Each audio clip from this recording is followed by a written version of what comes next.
right. Well, good evening. I'm glad to be here. My name is John Baker. I don't know if some of you have met me before and know me for a long time, and some may be new, but I've had the opportunity to be a member here at this church since the early 90s. And my wife's named Doreen, and Doreen and I came here to Charlottesville and met and were married right here on this stage 30 years ago. Praise the Lord. And we were called into doing missions. And so we went to serve with the International Mission Board, and we served in Asia for 27 years.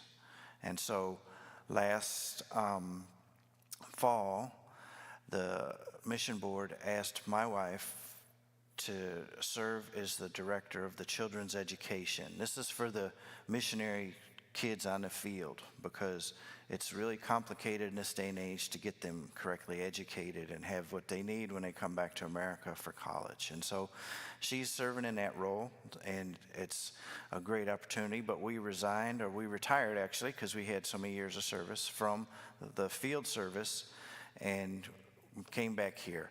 Also, Doreen's mom has come to live with us there, and so I got some kind of bee after me today. Maybe it's a fly. And so we're just getting settled in down there. We came back last fall, as I mentioned, and really been looking at opportunities and ministries that I'll be involved with here in Virginia as well as back overseas. So I want to share about some of those tonight. And I really want to share with you kind of a lot of testimonies of what I learned about evangelism all these years, and practical things that I've found helpful in doing evangelism. And so a lot of what I want to share tonight is personal experience and examples, concrete examples of things that you can do and share. And what do you share? How do you share? And those kind of things. But I would like you guys to feel free to ask questions, because it really helps me see what you're thinking and the kind of help you need. And also, when we finish tonight, come up and get my email and phone number. And if you have questions later on, or I can help you with this, as you're sharing with people and you have questions, I'm glad to do that, because I've had so many great people help and encourage me throughout the years. My wife Doreen and I had 2 daughters, and we all served together in Asia, and they're married now. One lives in Louisiana and one lives in Canada. She married, the one in Canada married a kid she grew up with on the field. They grew up together in the school there in our city, and we were in the Himalaya mountains in a pretty remote city, and but they grew up there and moved to Canada and have settled in there. One of the things about serving in Asia, there's just so many people. And so many people need to hear the gospel. And so one of the things that I'm not going to share as much tonight, but one of the things we talk about evangelism is mass evangelism, where we do large things for outreach. So part of that will fit in as far as if you had a radio program outreach, or some kind of TV thing you could do, or distribution of literature. And so that's one of the aspects in Asia, that there's just a large number of people. And then here in Virginia, I've found amazing. When I got back here, I couldn't believe how many people I meet from other countries. And when I started looking at statistics and really about thinking about ministry here, I found out that there's about 10% of the people in the state of Virginia were born in another country. So all these unreached people groups and tribes we've been going to reach have moved right here into Virginia. Last month I went to Washington, D.C., and I went to a couple of temples up there. And I met people who spoke the languages I'd worked with all those years. I met one monk, and he was only been here 2 months, and he didn't speak English. And when I asked him if he spoke some of the languages I knew, he was so happy that I spoke that language. And they were like in the temple. I was in a full-blown huge temple in D.C., a Buddhist temple, and they were doing their mantras. But when I started sharing with them and talking with them, they were so friendly. They made tea, asked us to sit down and visit. And so those are the kind of things, the opportunities and you can really get in those heart conversations when you do. And so those are kind of examples I want to share with you some. And so those are things right here in Virginia. Another thing I've been working on is I've continued to encourage the pastors and the folks I've worked with for many years overseas. And so I've been making some trips back, almost more like a missionary consultant, if you will. I meet with some of my younger team leaders who took over some of the roles we were in, but also the young pastors that I worked with. Some of them I knew when I first believed and led to the Lord myself. And so trying to work it out, a schedule where I can get back over there as well as to do training and to share with them. Imagine if you went to the mission field and, everyone that you told about Christ, they didn't understand or they didn't believe. A lot of times that's a challenge. And so tonight I want to look at evangelism as part of how we can be more effective, or how can we evaluate how we're sharing, and so that people will believe, that they'll understand. And many have said that lack of faith is lack of understanding. They don't believe yet because they just don't understand yet. And so part of evangelism is really explaining to them what it means to follow Christ. So my goal tonight is to help you guys think through different methods and approaches to evangelism, and then also consider evaluating those as you use them or you meet and share with people. And we call like best practices. I get the missionaries, we'd get together and we share best practices. What's working in this culture, what's not? What do they understand, what do they don't? And so one of the things I recommend is, if you guys are doing a time of outreach, is that you get together and pray and share some of your experiences so that you have opportunities where you can understand, hey, when you face this challenge, this may be help and understand. One of the things that really, and I've read through a lot of the textbook on evangelism that you guys have, and I was really resonating with a lot what they said about just overcoming anxiety and trust in the Lord when you share the gospel. So as I mentioned previously, I came to this church in the 90s and really wasn't liking where my life was going, and I'd already committed my life to the Lord when I was young, but hadn't been involved in a church or joined a church. And so when I came here, I really just began to grow and to fellowship. And I remember the Lord began to work in my heart to call me to missions. And so I think, we're all called to do evangelism. We're all called to share the gospel. But I was being called specifically to go to foreign lands to do this. And I went and talked to my Sunday school teacher here, and I said, I'd read that the Southern Baptists have these short-term mission trips. Could I go on one? And I'd gone to the library here, and I found a magazine called the Commission Magazine. And now I understand I'd only been in a Southern Baptist church a short time, maybe less than a year.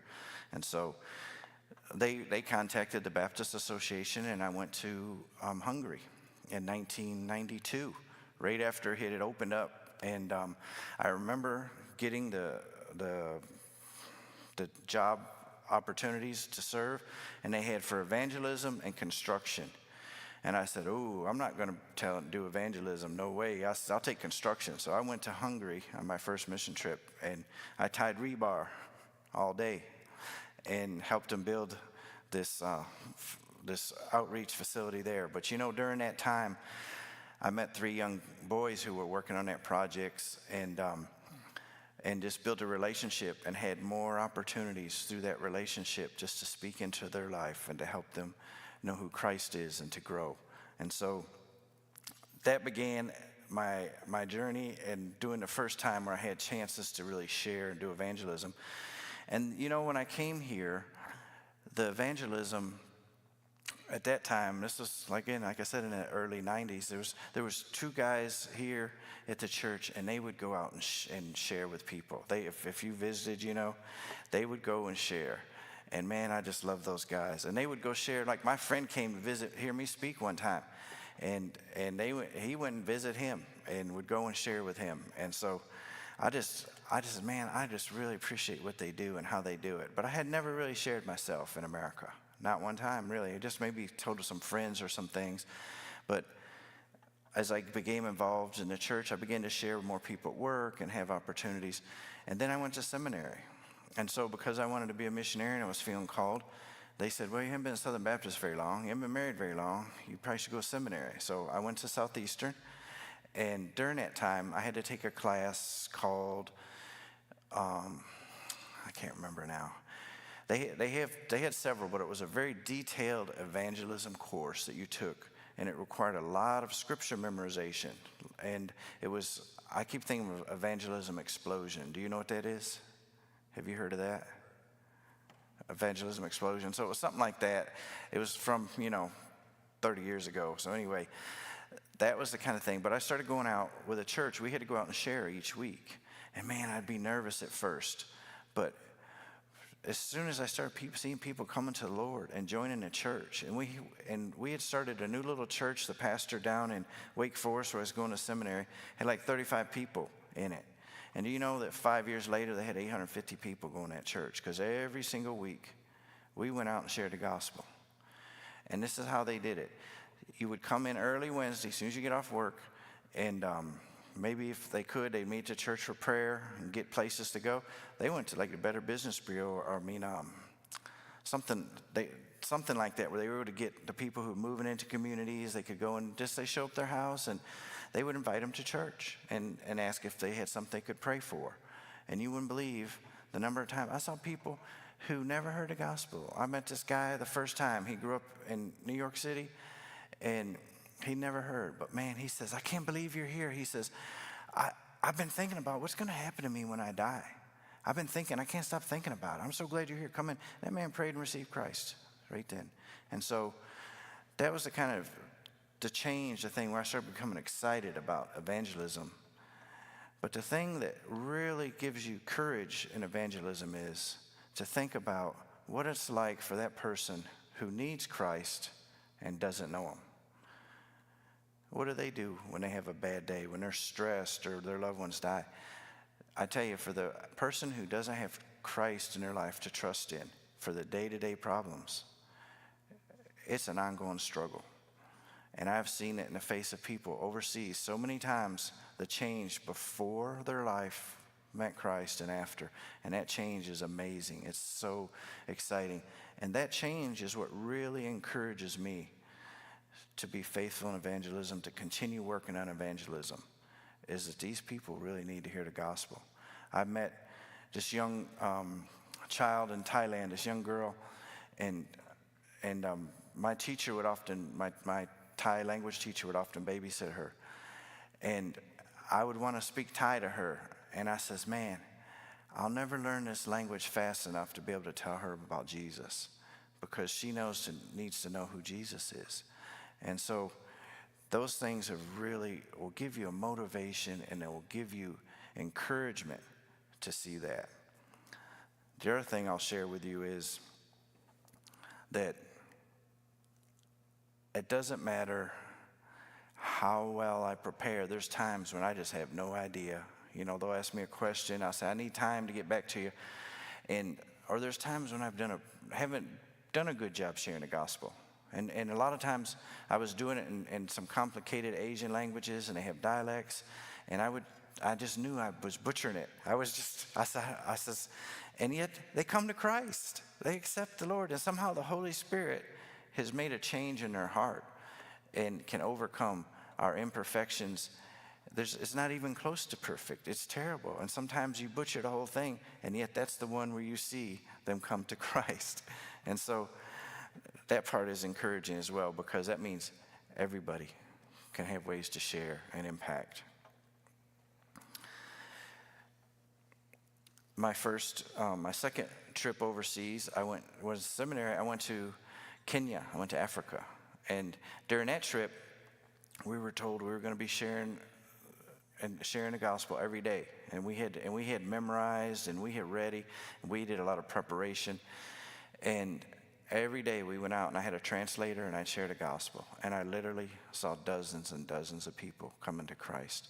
And the missionary told me, he says, you know, this may seem like this happens every day because it's Africa, but he says, I've served here for 12 years. And the missionary I replaced served here 25. And he didn't see a handful of new believers.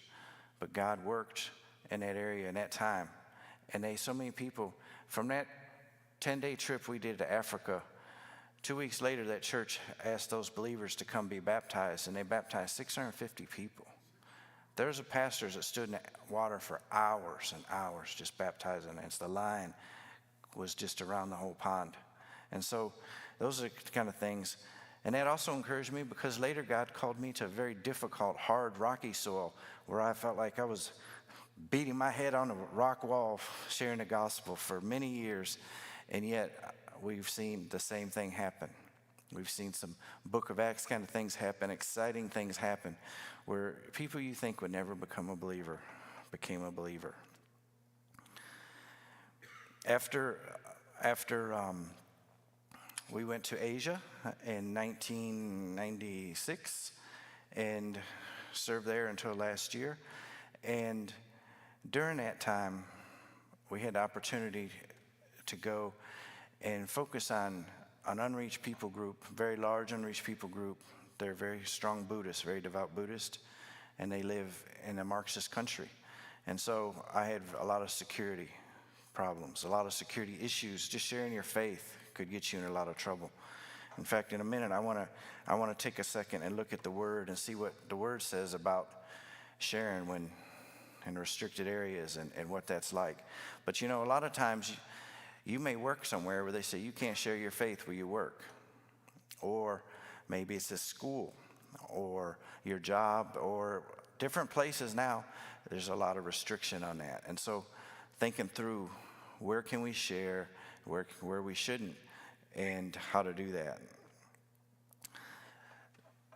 After we served there with those people group, and I served there for 20 some years with that people group, but eventually we had to leave. We weren't allowed to stay, and so we had to leave. And so we relocated to Thailand. And Thailand is a country I'd worked in many times before. It was in Asia, and also they're very strong devout Buddhist. And so I moved there. And so the last 3 years, my focus has been in Thailand. And during that time, we've had, yes?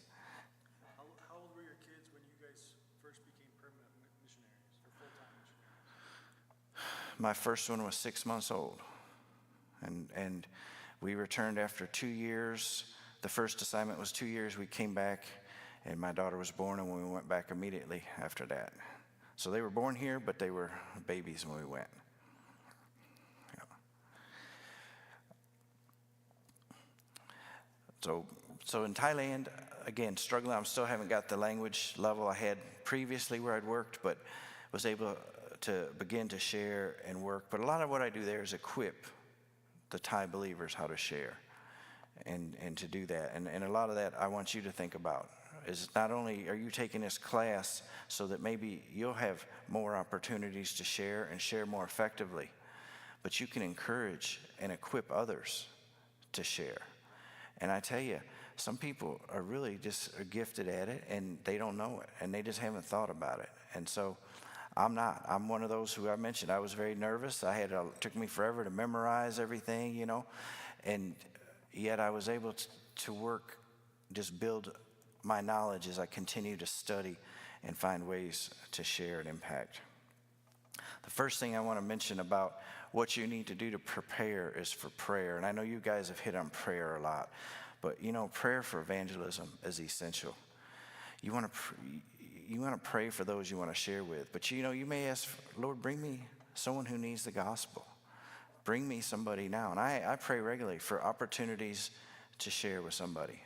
And you know, last night I was driving home from work. I'm helping my brother-in-law. I'm in Richmond right now because we've moved there, and my wife's working at the board.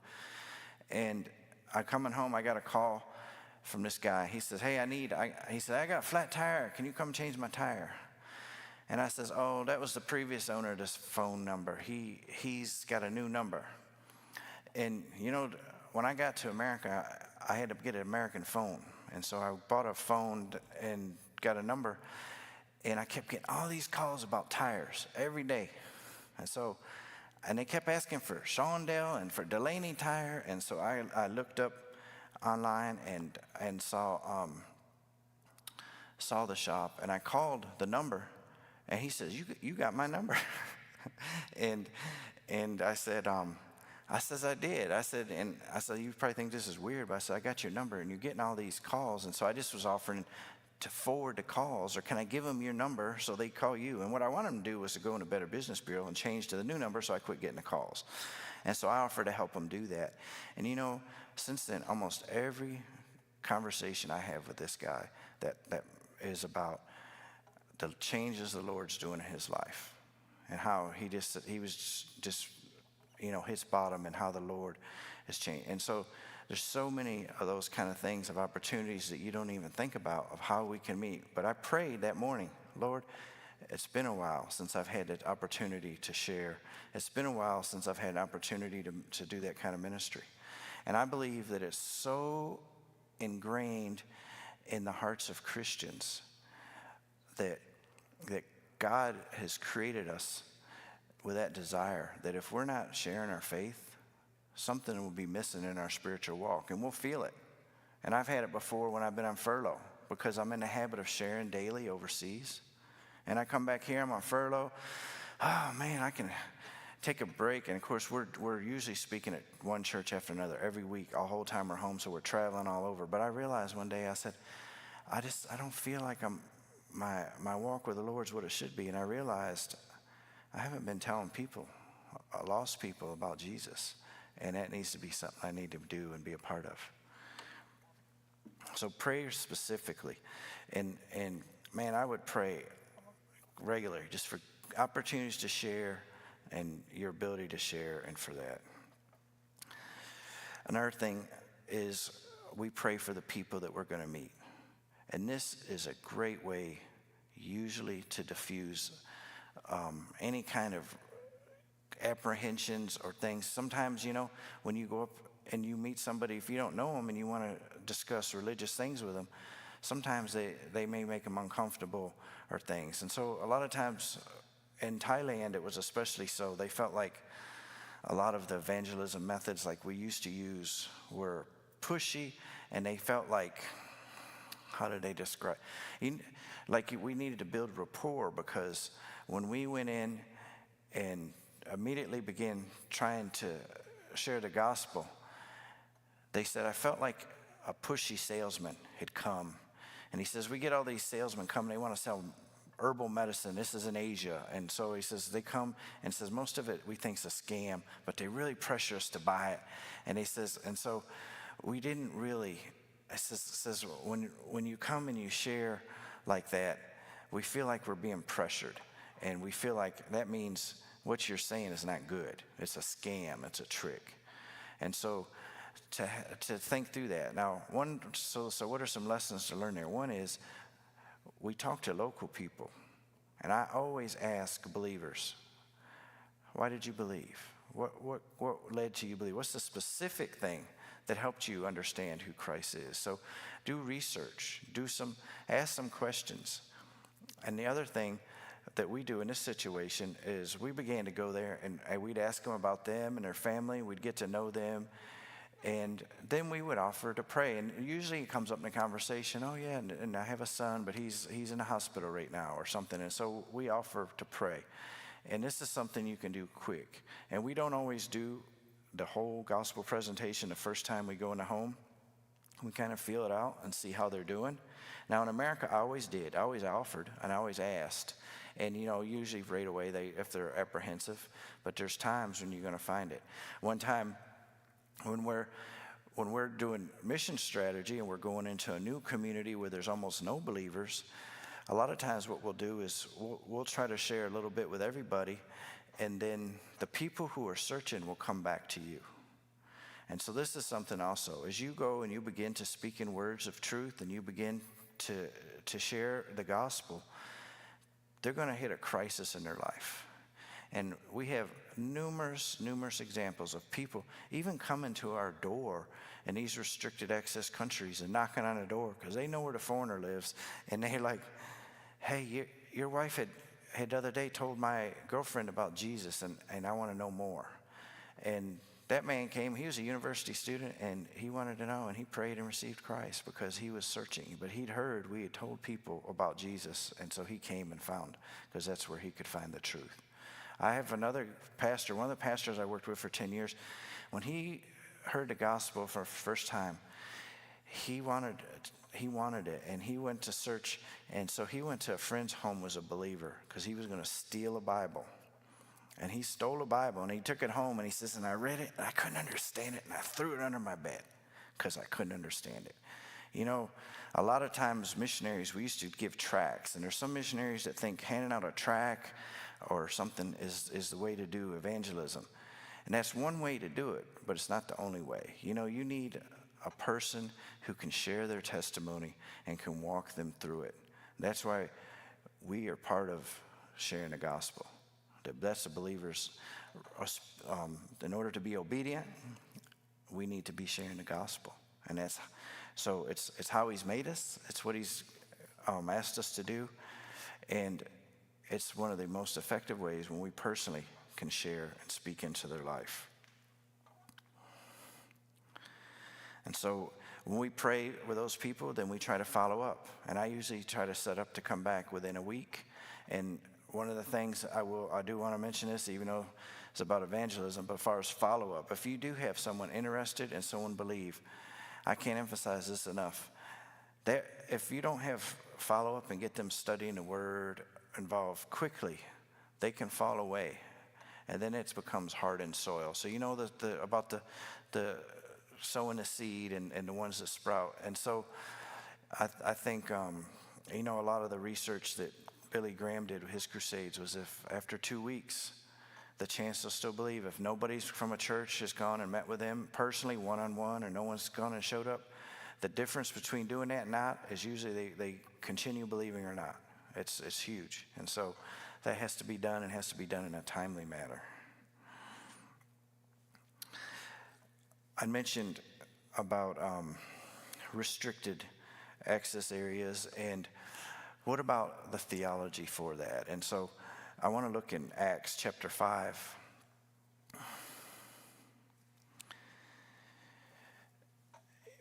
You know, Peter is an interesting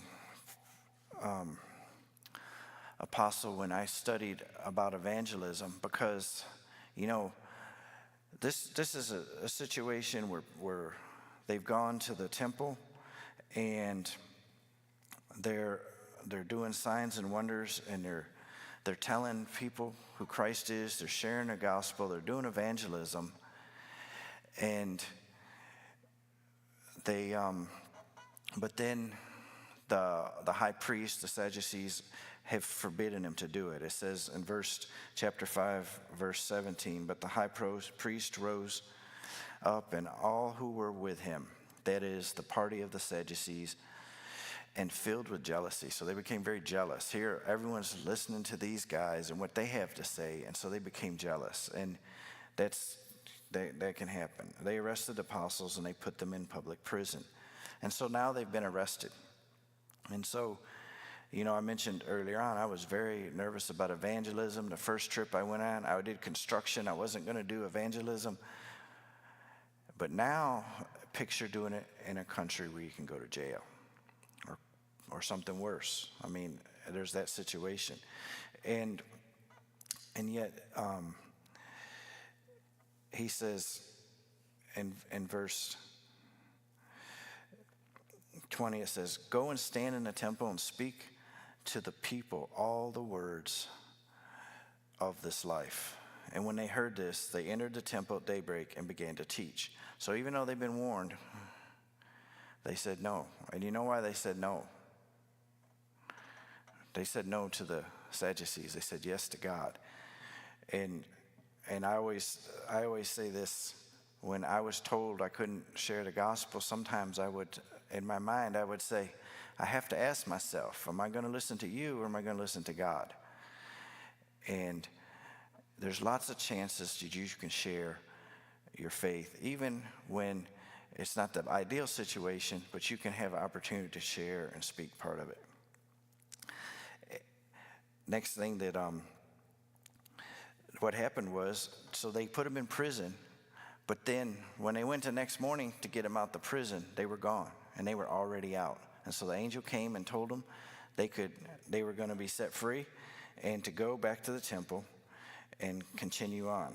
And so it says in verse 23, we found the prison securely locked and the guards standing at the door. But when we opened them, we found no one inside. And someone came and told them, look, the men whom you put in prison are standing in the temple and teaching the people. Then the captain with the officers went and brought them, but not by force, for they were afraid of being stoned by the people. So now they got so many people following them and listening that they're nervous. And they brought them through, and it says, I'm skipping down verse 28. We strictly charged you not to teach in his name. And yet here you have filled Jerusalem with your teaching, and you intend to bring this man's blood upon us. And so they're saying, don't teach in his name. You can teach, but don't teach about Jesus. Don't mention Jesus' name.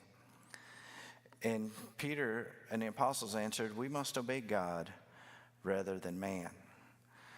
And so some of the organizations I served with, if they got permission to go to the country, they would agree not to share the gospel. And so I knew people with major denominations that you've heard of, and their entire mission team would not share the gospel because the government told them not to. And when they had someone interested in the gospel, they'd come bring them to us because we would share the gospel with them. And so there's specific areas sometimes they say, oh, you can't share it in a school. I say, okay, that's fine. Or they would usually say, you as a foreigner can't share it. But I would always try to partner with a local person anytime I'm out sharing the gospel.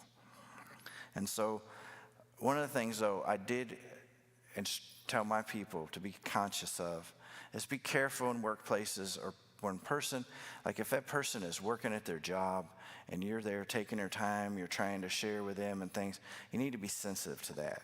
And if they're uncomfortable, you need to view that.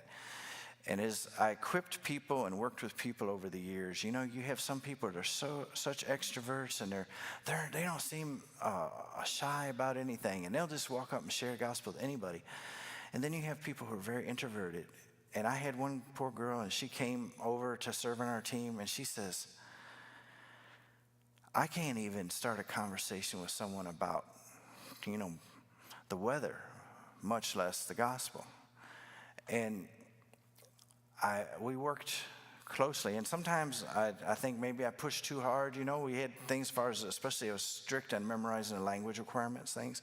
But by the end of 2 years, she was sharing the gospel almost every day.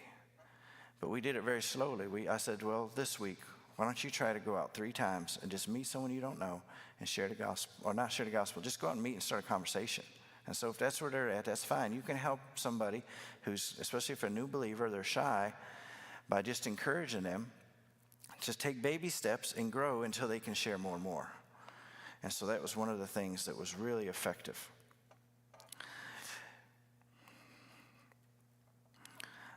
Sharing in these restricted areas and closed areas, though, is also very fruitful. In the areas like the country where I worked in, it was restricted. People came to Christ in droves. Thailand is, even though it's Buddhist, it's a free country. You can be Christian there. You can start churches. You can be a missionary there.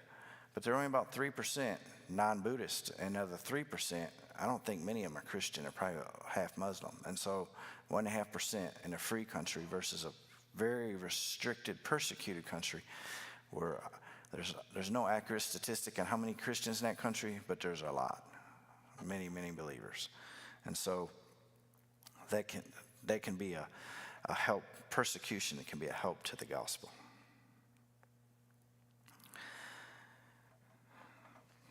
What do you think the percentage of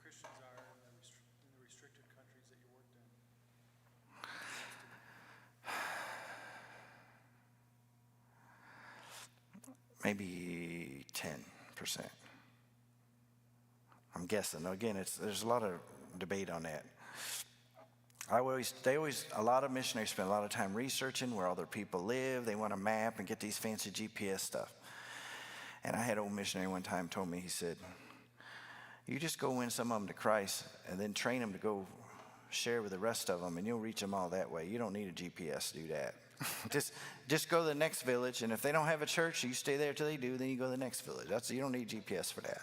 So it's very practical, and it's true. I think the biggest thing is spending time with people. And one of the things that I had to do that took me years and years was to quit looking at my watch when I'm talking with somebody about the good news, and to quit being married to my time. I love Thai people, and they told me that when I went to Thailand, they says, oh, we're late. We're late a lot of times. He says, because in Thailand, this means I can afford this, but it doesn't control my life. And I really like that. And so that's been a great reminder to me. And so sometimes my wife will know if I'm off talking to someone for a long, long time, that's what I need to be doing. And they're interested in the gospel. And so those things, be ready. I can't remember one time I had someone come, and I've been praying so much for people to believe. And I was having someone come up to me one day on the mission field, and they wanted they were asking me questions about Christ and Christianity. And I was thinking, man, I don't got time for this. I got to go. And I'm like, wait a minute. I don't have time to do anything but this. What am I thinking? And so there's those kind of things. You'll have to catch yourself and continue to be mindful of where your priorities are. I want to talk now about just a few minutes about cross-cultural evangelism, because I mentioned my experience has been cross-cultural. And I've also mentioned that now all these peoples that I worked with overseas live here. All these tribes, all these people groups. And the 30 years or 20 years I was over there, every one of them's moved here. And I meet so many in so many places. And one of the things I'm trying to start praying for those people, and to meet those people and find ways that we can do things. And a lot of those people have just come here, and they're suffering. They're having a tough time.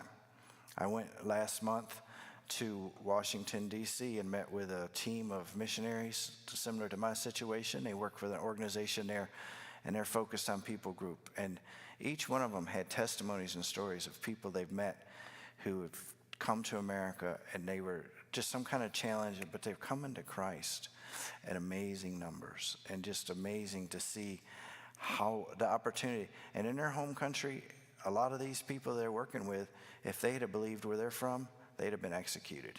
It'd have been over. Always people say, oh, were you scared? I said, no, I'm not scared. I didn't work in a dangerous place. Probably just sent me home eventually. Cross-cultural. So have any of you had experience on cross-cultural mission trips or sharing cross-culturally? Little?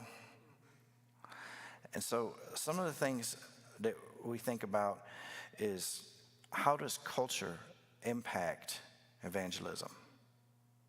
Now, for one thing, I mentioned I had to learn a lot of language. And so sometimes there's language problems, and not every word translates directly. And so that's one issue. But if you're meeting people here in America, maybe they have English or speak English. But there's several things you can do. One is, I'd study a little bit about their culture and their worldview. Now, even though I've worked with Buddhists my whole life, I've studied very little Buddhism. I have some, but not much. Mainly, I study the Word. And if they don't understand, then I try to figure out what it is that's the roadblock, the stumbling block. And so, but a lot of times understanding the culture helps. And there's a few things about the culture, about cultures that you should know. One is, for example, a lot of cultures, there's different methods and materials as well to help almost any culture. So if you want to if you're going to a certain country or a certain place, we have resources and materials developed. And a lot of these things are available here too. I think the Home Mission Board has stuff on their website quite a bit if you want to understand as well. And I tell you, it goes a long way. If you just spend a little bit of time and getting to know that person's language or culture, they are very appreciative. And I've seen that over and over again. And even though my language was never perfect, it opened a door and just create a rapport and just give great opportunities to share the gospel. One of the things we did was we thought of different ways that we could do outreach and engage people. And, one of the biggest opportunity, and especially if you meet people from a different culture here, one of the biggest opportunities is around your holidays. And, a lot of the people that have just come here, they may not have Christmas in their country. And so I know that some of the missionaries that I've talked to working in America with unreached people groups that have come, he mentioned that sometimes they don't know what to do with holidays. One time he said they called and said, "Would you take our kids trick-or-treating? Everybody on our streets trick-or-treating. But we just got here from Middle East and we're not going trick-or-treating."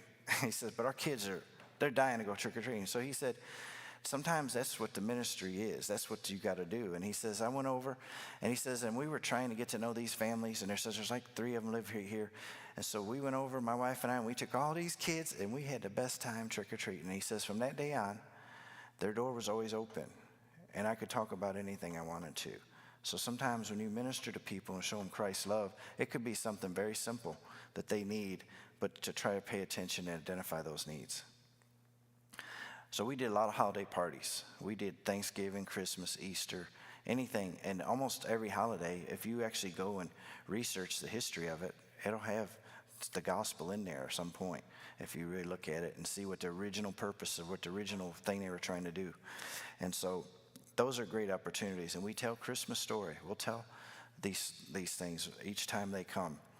And I had met like people in villages 400 miles away. I was out walking some trail between villages, and some guy come up and he shook my hand. He says, "Hey, I was at your house. I had turkey for Thanksgiving. You told me about Jesus." And he still remembered that he'd come. I didn't even remember the guy. Another thing we did in our neighborhood was my wife and the kids decided they were going to make some Christmas cookie plates and give out to neighbors they'd met. And my daughter, she would write John 3:16 down in the local language, because she could write it and do that, and she would go out and hand those cookies out to those people in our neighborhood, and so that's when we started having people come find us. "Hey, you mentioned this Bible verse. Do you know about Jesus?" And so those are an opportunity, a way that just give somebody some cookies or something for the good news. The other thing I did was I would learn their holidays and their major beliefs, and that's very helpful. You really to know that and some of their things as you get to know them. And I really encourage you just to be praying just here in this area. We have so many with the university here, so many opportunities to meet people and get to know them from other places, other cultures. It's a great opportunity. Another thing, Another thing I'll mention is, I mentioned earlier, you don't need to completely understand a religion or belief system or spend all your time studying that. I've never debated somebody into the kingdom. In fact, in Asia, I would say usually, for me, the relationship carried them at the beginning. If someone became a believer, it was kind of my relationship with them or whoever that carried them until their faith was strong enough to stand on their own. But when they initially believe and they first start coming and becoming involved, that's what you have.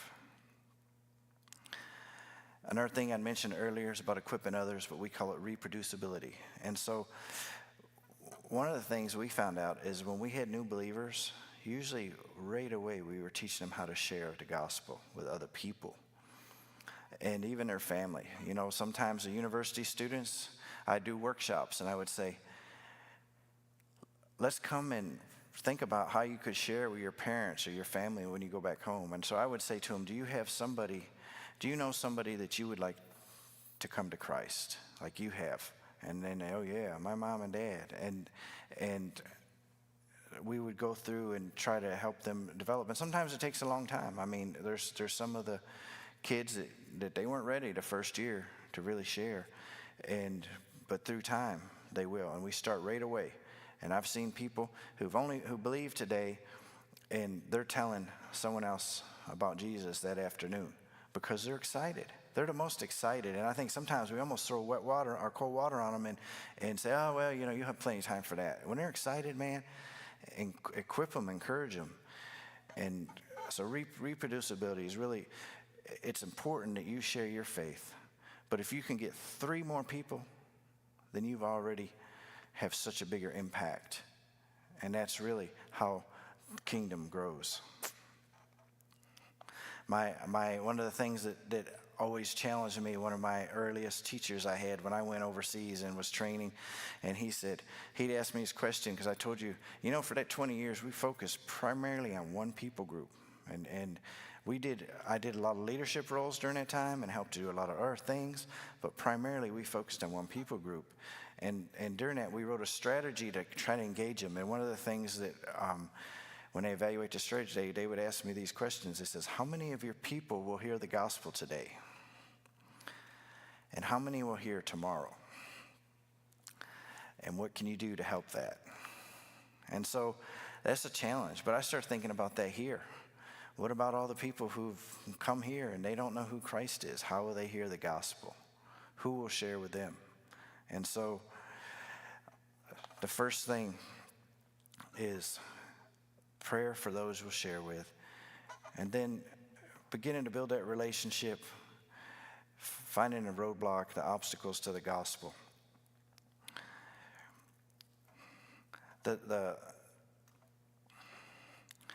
Let me ask you, do you guys have any type of evangelism method that you use?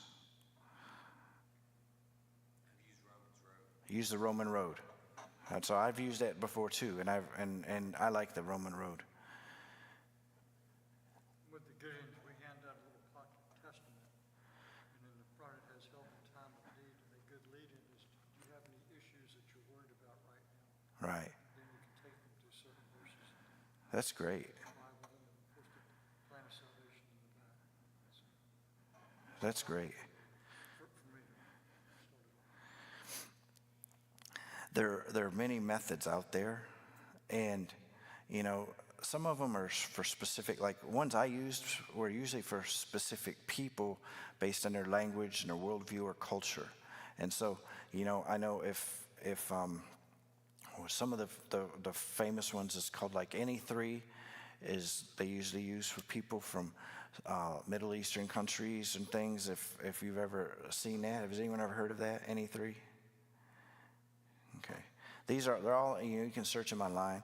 There's a lot there that helps with dealing with shame versus guilt culture. And so our Western culture, we're very much an innocent guilt culture, but a lot of other cultures, it's a shame-based culture, so it's a different worldview.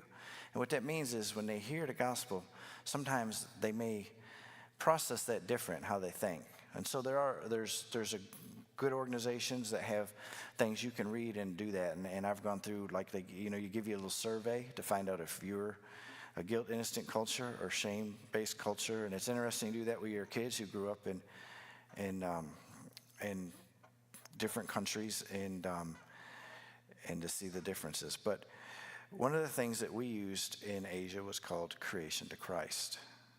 And so Creation to Christ was basically, it was about 20 minutes I could tell a very brief story from creation to Christ. In fact, I want to just take a minute and just say some of that to you, like I would. So now picture we've gone into a village and we're sitting around the fire. They had fires in their homes with a hole in the ceiling, and we'd be sitting around there drinking tea, and I would ask them, can I tell you a story? And almost always they'd say yes. And I say, well, today I want to tell you a story that comes from a book. And that book is called the Bible. And the Bible was not written by man. It was written by God. But this is just not any God. This is not a small God. This is the high God. This is the God above all gods. This is the God that created the heaven and the earth. And so I'll stop right there. But that, now I did not learn that in English originally, so it's not, we didn't write it in English originally, but I've done that in different languages. And so if you look though, like just YouTube, Creation to Christ, that's there. And what I found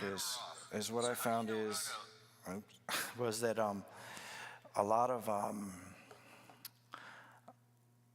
anytime I was in Asia, and a lot of the areas I worked in were very rural, very remote, but they don't have an idea of who Christ is like we do. And I think you're facing that in America now. You now have kids whose parents and grandparents never went to church right here in America. So they don't understand. And so why do we start with creation? I feel like in that situation, you almost always need to start with creation, and so that they understand everything else.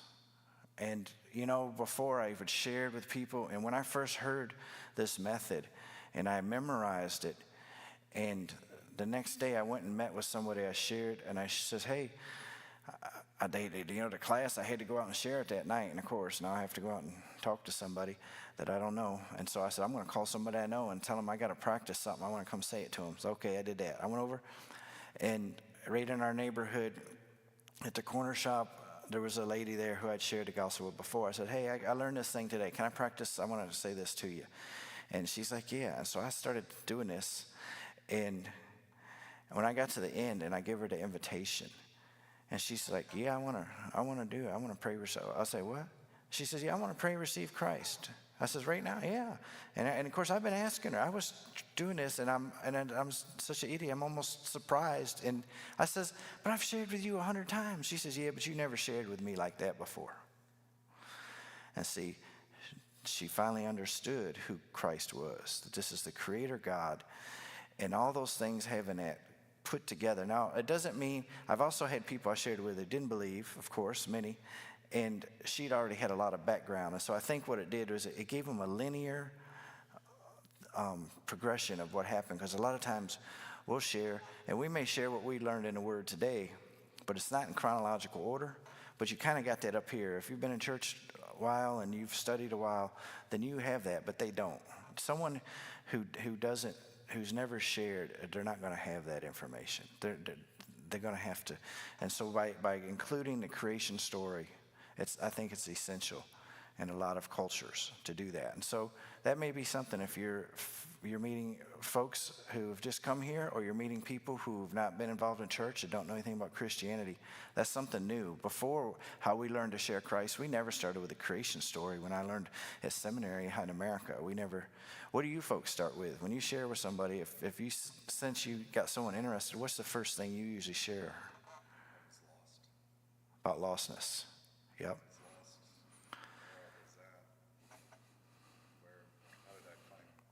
How do you find? So show them their lostness. How do I find Christ? How you found Christ? Your testimony. How I found Christ and what my life was like afterwards. And that is one of the great ways to be able to share is through your testimony. And that's right on my list right here. We do a lot of training where we teach believers how to share their personal testimony. And I encourage each one of you just to write out a 3-minute testimony so it's short. Because what happens is you don't always have an hour. You don't always have 15, 20 minutes. But if you have a shorter testimony, now I do them real short there because you usually have to translate them, or those people are translating. Unless it's, the local people, they found this very helpful. Because when you're sharing what Christ has done in your life, it's not as offensive as me saying, you need this in your life. You're a sinner and you need this. I'm saying, this is what Christ did for me and what it helped. And that's the most effective in Asia because they're very practical. And the place where I worked, they were very practical. And so when they studied Christianity, they said, well, what do I get out of it? What's in it for me? And it's just, I mean, that's what they're asking. They want to know. And you have to explain that, well, this is how he's helped. This is one of the ways he's helped me, but there's many things he helped through in my life. And so those are the examples through a personal testimony. And so I really encourage you to have those ready and be willing to share, hey, this is something Christ did for me. And because you're talking about yourself, and I think that really works well.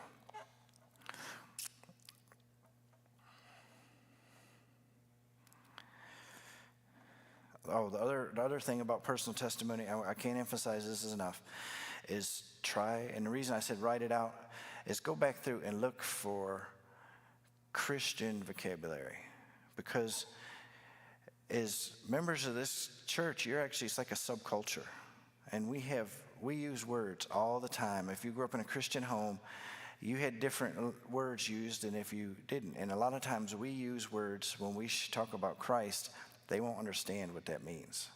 And so today, if you ask, people, what is redemption or something, they know what that means, but they don't know what it means in relation to the scripture. And so really try to use it in layman's terms as best as you can. That's one of my key things is to try to do it that way. The other thing is, if I mentioned it, if it's someone in a different culture, sometimes they have difficulty understanding some concept. You can find that word. And for us, the people I focused on all them years, we never completed a translation of Scripture. We have Scripture portions translated, but we did agree upon a word for God, and that was so helpful because then we began to use it, and we could explain who God was for the word from their language. So that part is helpful. The other thing I want to mention, I don't have time to do it today, but normally when I teach an evangelism class, and it's usually a beginner class, I always do role play. Always. And there's been nothing that's helped my people overcome fear and get a little bit of confidence than role play. And so what do I mean? I mean, normally I would break this in, I'd mix you up with people you didn't know, two of you, and I'd have one, you're the lost person, and you're the believer. And practice your testimony, your personal testimony, and do that. And it's a great way. If you have an opportunity to teach a class or to teach someone and help them and you want to equip them, some of the best thing you can do is show them what to share and then have them practice it with each other in a friendly, safe environment that'll build their confidence, that'll help ingrain it in their mind. And I don't know, the more I did that, the more we had people sharing. And so that actually having them sit down and role play it through in a safe environment like this, that's probably one of the most effective things you can do to help equip others. A few last things I want to just put out there. When you do sharing, especially with people in Asian cultures, man, I would go 2 by 2 as often as possible. And especially, I'm real careful about meeting with women myself, and I would always, call Doreen or whatever. If they're from Asia, and some cultures, if you buy lunch for a woman, it may take connotations we don't understand in our culture. It may just be a business lunch or something, but think through those things. So it's best to go 2 by 2 when you can. And then, especially when you're going out to follow, to do evangelism or to share, again, I say it for the third time, build rapport and don't be pushy. The Thais, they're very humble. And I felt like in Thailand, I had to really work on just trying to present myself being humble when I share the good news and the gospel. I'm the expert, I've studied this, I know, and to get rid of that and to just be humble and to listen to their concerns and their needs. Do you guys have any questions or anything about what I shared today? Yes? What was the restricted country that you worked in? I'm not going to say. Oh. Ask me later. Okay. Just curious if you noticed that most of the people in these third world countries have cell phones? Yes. Yes, almost. Is there some way that would help and aid in the translation to use some of the language out? Yeah, it depends. And some of the areas we worked on, they control all that stuff and they restrict it too. And so that can be an issue. But we've had very successful. I have asked IT people to go and do that because a lot of areas, man, they can get the word. And when it was out there, they downloaded it and they were doing it. We saw churches started from it. So people do that, yes. We have people who, like if believers, they do it through social media. They do evangelism through social media. But in restricted countries, that's hard to do.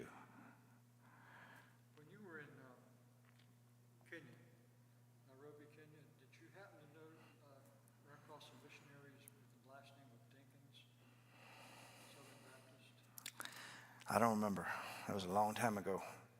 That was like 95. I had another friend of mine, they were the Mantins. He was an oil driller, very successful, and went over there to Kenya and saw an old water drilling rig that had vines growing all over it. He basically resurrected it. Oh, okay. A bunch of the local Kenyans from the Baptist church in Kenya, I think, and they would go out and drill water wells and then witness and build a church. Then they go out and build another water well. And you know, that was something that I should have mentioned because meeting people's physical needs is a testimony. And we need to do it and do a good job at it, but it's a testimony. And one of the things we found with our people, especially with Buddhists, when I spent years doing agricultural projects, community development projects, water filters, all kinds of anything with agriculture. And what I heard over and over again was that the more I see what you come and help us, that you really believe what you say and what you believe is real. And what we follow is not. It's cultural. So let me close with a word of prayer, and I'll stay after if you guys have questions. Father, I thank you so much for just allowing us to be a part of your plan to bring the good news to the lost. And Father, I just pray for everyone here that you'll give them opportunities in the days ahead, just a great opportunity to communicate your truth and your love to somebody who is in need of that. Father, thanks for letting us be a part of that. We thank you in Jesus' name I pray, amen.